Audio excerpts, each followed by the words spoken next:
นครโฮจิมินห์สาธารณรัฐสังคมนิยมเวียดนามสร้างท่าแหงขยายตัวจากวิทยาศาสตร์เทคโนโลยีและการเปลี่ยนแปลงแบบมีหัวคิดประดิษฐ์สร้าง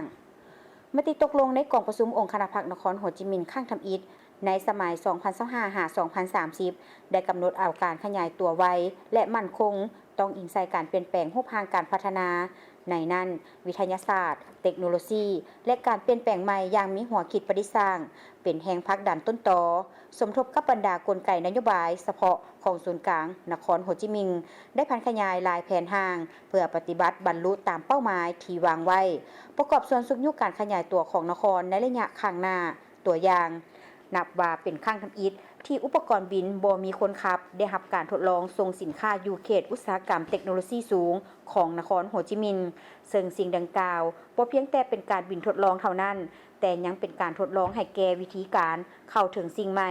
แนวใส่การสุกยูและร่วมก้าวไปกับวิสาหกิจเทคโนโลยีเป็นหนึ่งในกลไกที่คงตัวมีความหมายสืบต่อการพัฒนาพิเศษในระยะค้นคว้าและพัฒนาผลิตภัณฑ์ท่านเจินแองตวนผู้บริหารบริษัท Star Ratek กล่าวว่าอุปกรณ์บินเครื่องหนึ่งอยากบินได้ก่อนอื่นมันต้องได้รับอนุญาตให้ผลิตและถ้าอยากได้รับอนุญาตให้ผลิตจะต้องหวนคืนสู่เวียกงานการทดลองฉะนั้นของเขตทดลองมันจะซอยให้พวกข้าพเจ้านำเอาอุปกรณ์บินที่กำลังอยู่ในการพัฒนามาทดลองได้จากนั้นพวกข้าพเจ้าจึงสำเร็จการผลิตได้หมายความว่าบ่เพียงแต่เป็นการสนองด้านกฎหมายให้แก่การเคลื่อนไหวทดลองนครต้องมีหลายวิธีการช่วยหมุนวิสาหกิจที่ก่อตั้งใหม่เกี่ยวกับเทคโนโลยี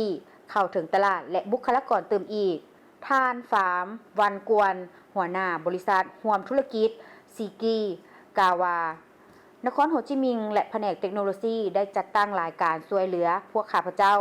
ซึ่งได้เข้าถึงบรรดายุทธศาสตร์ได้เข้าถึงบรรดาบุคลากรในสังคมและได้เข้าถึงบรรดาก้อนการลงทุนมติที่กองประชุมองค์คณะพรรคนครโฮจิมินห์ยังได้วางเป้าหมายใส่ใจเข้าในการค้นคว้าและพัฒนาบรรลุ253ส่วนห้อยของ GDP จ่ายงบประมาณให้แก่การค้นคว้าวิทยาศาสตร์เทคโนโลยีกวมเอาอย่างน้อย455ส่วนห้อยต่อปีเฉพาะปี2025ได้มี240โครงการก่อตั้งใหม่ได้รับการช่วยเหลือล่าด้วยจำนวนเงิน 22.8 ตือดงและภายในปี 2026 นี้จะมีการจัดตั้งแผนงานเติมอีกจัดตั้งกองทุนลงทุนใส่ของเขตเสี่ยงภัยของวิทยาศาสตร์เทคโนโลยีเติมอีก